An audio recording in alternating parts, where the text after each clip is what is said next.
Hey guys, how you doing? Welcome back to the channel. This is a video on what I'm going to start trying to use as a production knife. I've mentioned, or you might be seeing this, I'm not sure how you're going to see this. I don't do daily videos, so it's hard for me to keep track of when what videos are going to be happening and what you're going to see. But I mentioned earlier about, I possibly have mentioned already, about a knife that I have been offering as a production knife may be going away. I'm going to try to find something to replace it, but I'm going to go away from that one for right now. And I'm starting on two new knives, and I'm hoping those two might be a production knife, or at least a limited run. One of the production knives I would like to start offering is called a Puukko, and that's spelled P-U-U-K-K-O. It is a Finnish knife. It is a traditional Finnish knife that I guess young men would have received, boys would have received from their fathers as a gift when they become like a teenager or manhood and things of that nature. And I started doing more research on it and looking at a lot of different styles and designs and what guys have been doing. And I thought to myself, I like this. I'm a Finnish, I'm a Finlander, Finnish by name, but my heritage is Finnish. So I would like to go ahead and offer this knife and see where it goes. So I picked myself up some 1/8 inch D2. It's 1.25 inches by 1/8 inches thick, and that's going to be the perfect steel for using on the Puukko. Now, you still have to take care of your knives as always. I don't care if they're stainless steel or carbon steel. Take care of your knives. These will still be offered with a Kydex sheath, a leather belt loop, and some of the other varieties that I'll have there. But I wanted to start this series because I want to take you guys along on a new production knife. So I'm going to go ahead and start drawing this out and take you for a ride. Okay, now the Puukkos there's so many different varieties that guys have been doing, but ultimately what I'm trying to do is try to keep it. I bought an 18-inch piece of bar stock here, so what I'm going to try to do is keep it within that size. The blades are somewhere around 4 inches, and the handle's going to be 4 to 5 inches. So I'm going to try to stay within that, and what I'm going to do is basically just use half of the steel for a knife and the other half for the other knife. Now, the Puukko has a plunge tang, a rat tail tang, things of that nature, meaning it's not a full tang that you would see as you're holding the scales. What it'll boil down to is I have this much room to play with. And what's going to happen is my knife's going to be in here. Now, they have different shapes and styles for the blade. So what I'm going to do is I'm going to go ahead and draw out a Puukko and start cutting it out and then see how this goes.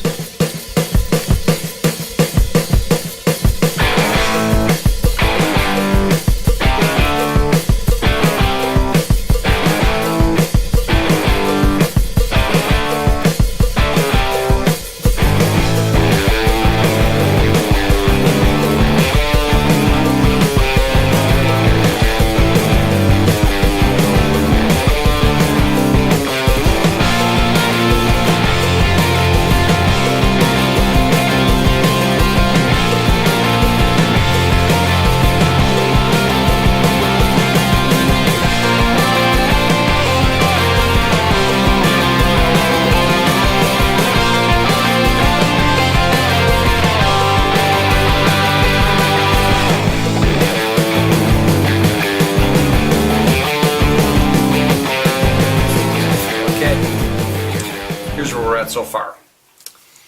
I've got a bit of a clip point on this. I like that. I like the idea of a little bit of a clip point. I've seen some that were just straight, which will be, I think, a nice little aesthetic.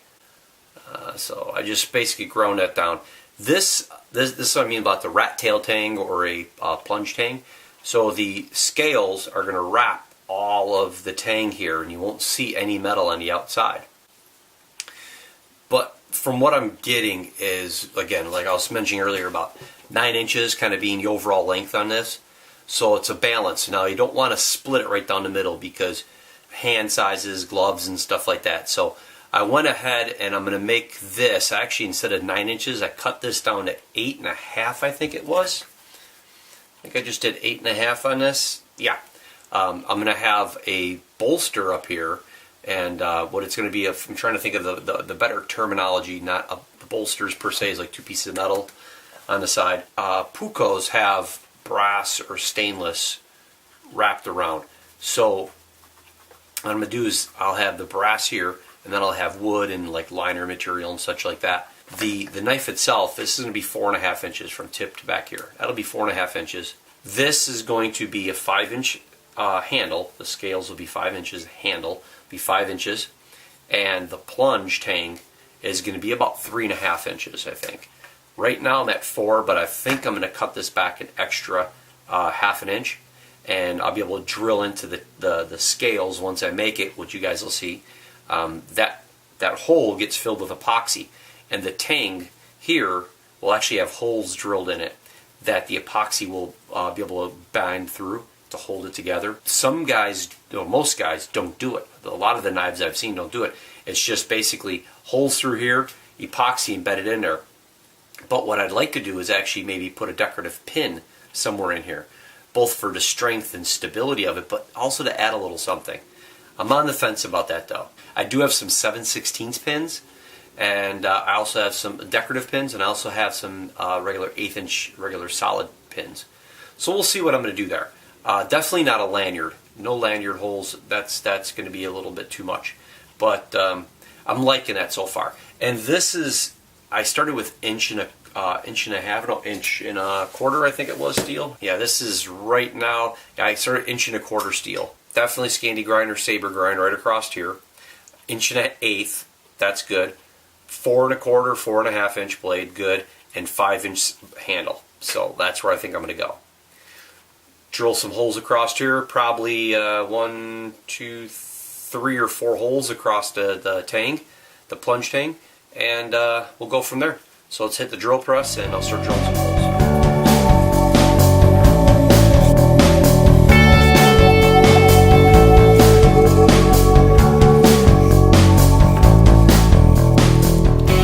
Okay, so here we got our holes done, and now what I have here is the little bar here that we attach to, and we are going to be able to put this on. I'm going to get a square. I'm going to square this off, and what this will let me do is it'll give me a guide to file on my shoulders.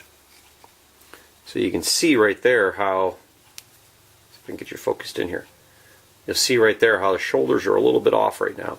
So when I get this squared away, I'll be able to file down to this. I'll be able to put this in the vise, and I'll be able to file this bench vise and file these down even.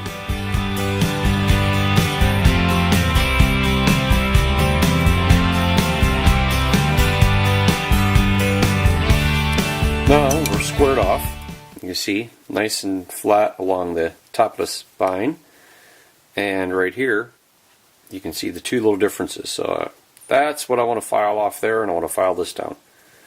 Once I make these even, then I'll be ready to start working on scales and getting those together.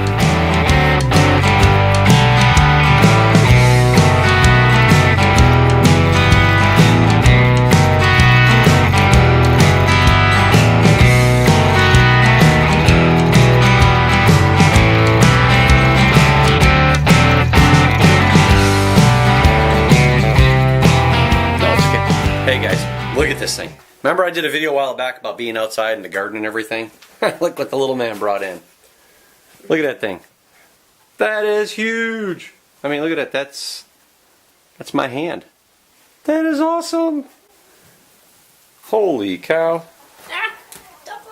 I think the rabbits are going to like that. Did you get a carrot too? No carrot? The rabbits eat those tops, that's for sure. So, oh man, that is a big carrot. This is going to feather. Top. Oh, feather. That's right. What's one of our moms right now running around? Garden gnome. Our garden gnome. Yeah, that's right. Our garden gnome. So, awesome.